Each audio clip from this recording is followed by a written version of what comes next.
আজকে কড়াইতে আর তেল গরম করে তোমাদের সঙ্গে ভিডিওটা স্টার্ট করলাম না। আজকে কড়াইতে পুরো জল গরম করতে দিয়েছি এবং তার মধ্যে ছেড়ে দেবো কিছু চিকেন। এটা আমি বেশি নয় 5 মিনিটের জন্য একটু সেদ্ধ করে নেবো জলের মধ্যে। বেশি সেদ্ধ করব না, আমার ঘড়ি দেখে 5 মিনিট হয়ে গেছে। এবার এটাকে নামিয়ে নেবো। এই একটাই হাড় সমেত, বাকি সব কিন্তু আমি বোনলেসই নিয়েছি। কড়াইতে রিফাইন অয়েল দিয়ে দিয়েছি। এই রান্নাটা কিন্তু রিফাইন অয়েলে হবে, সর্ষের তেলে মোটেই ভালো লাগবে না।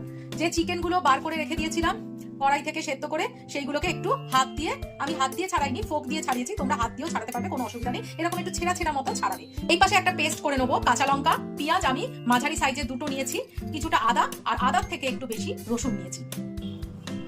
তেল আমার ভালো মতো গরম হয়ে গেছে। এইবারে আমি এই পেস্টটা দিয়ে দেবো।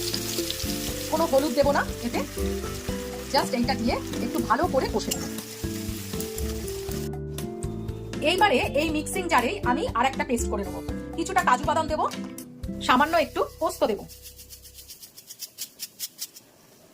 মাংস অনুযায়ী পোস্তটা দেবে, আমি বেশ কিছুটা পোস্ত দিয়েছি কিন্তু। আর এইটা পেস্ট করব দই দিয়ে।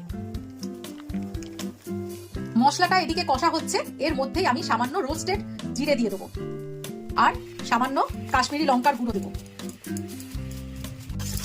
এবার এগুলো সব কিছু একসঙ্গে আরো ভালো করে কষে নেব। এখানে যত কষবে তত কিন্তু টেস্ট বাড়বে। আর কষার সময় যদি গায়ে লেগে যায়, কড়ার গায়ে মশলাটা লেগে যায়, তাহলে ওই যে স্টকটা আছে, মাংসের স্টক একটু করে দিতে থাকবো, দিয়ে দিয়ে কষতে থাকবো। হাই ফ্লেম করবে না, লো ফ্লেমে আস্তে আস্তে হোক। রান্না আস্তে আস্তে হলে না, সময় নিয়ে করলে রান্নার টেস্টটা অনেক ভালো হয়। মশলা ভালো মতো কষিয়ে নিয়েছি একদম 10 থেকে 15 মিনিট ধরে। এইবারে একটু সামান্য গরম মশলা দেবো, খুবই সামান্য, বেশি নয়। এখনো কিন্তু আমি নুন দিইনি। এইবারে চিকেনটা দিয়ে দেবো। এই সময় আমি একটু পরিমাণ মতো নুন দিয়ে দেবো, আর ব্যালেন্সের জন্য সামান্য একটু চিনি দেবো। চিনি না খেতে চাইলে স্কিপ করে যাবে। এবার ভালো করে কষিয়ে দেবো। 5 মিনিট কষিয়ে নিয়েছি। এইবারে আমি কাজু, দই আর পোস্ত পেস্টটা দিয়ে দেবো।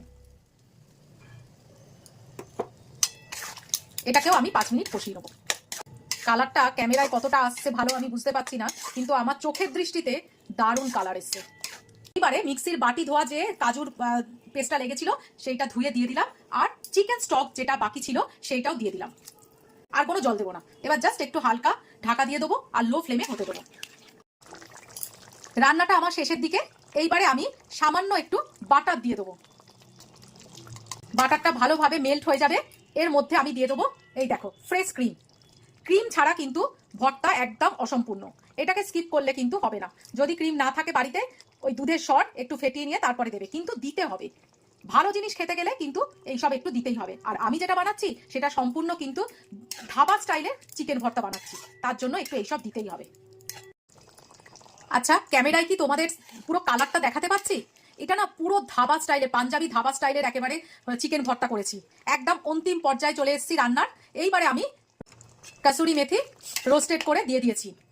এইবারে লাস্ট ফিনিশিং আমি কি দেবো, একটা ডিম সেদ্ধ টুকরো টুকরো করে কাটা, আর কিছু ধনেপাতা। ধনেপাতাটা অপশনাল, দিতেও পারো নাও দিতে পারো, কিন্তু ধনেপাতা দিলে একটা ফ্লেভারটা বেশ ভালো আসে। 2টো ডিম সেদ্ধ করেছিলাম, একটা ডেকোরেশনের জন্য রেখে দিয়েছি, আর একটা এরকম টুকরো টুকরো করে দিতে হবে এর মধ্যে, তবেই কিন্তু ভর্তা হবে। তো কেমন লাগছে বলো? রুটি, পরোটা, নান, বাটার নান, এমনি যা খুশি দিয়ে, তান্দুরি রুটি, যা খুশি দিয়ে খেতে পারো, দারুণ লাগবে, দারুণ। তো আমার হয়ে গেছে ভর্তা, একদম কমপ্লিট। এটাকে স্ট্যান্ডিং টাইম 5 থেকে 10 মিনিট রেখে তারপরে সার্ভ করব। তো কেমন লাগলো অবশ্যই জানাবে। টাটা।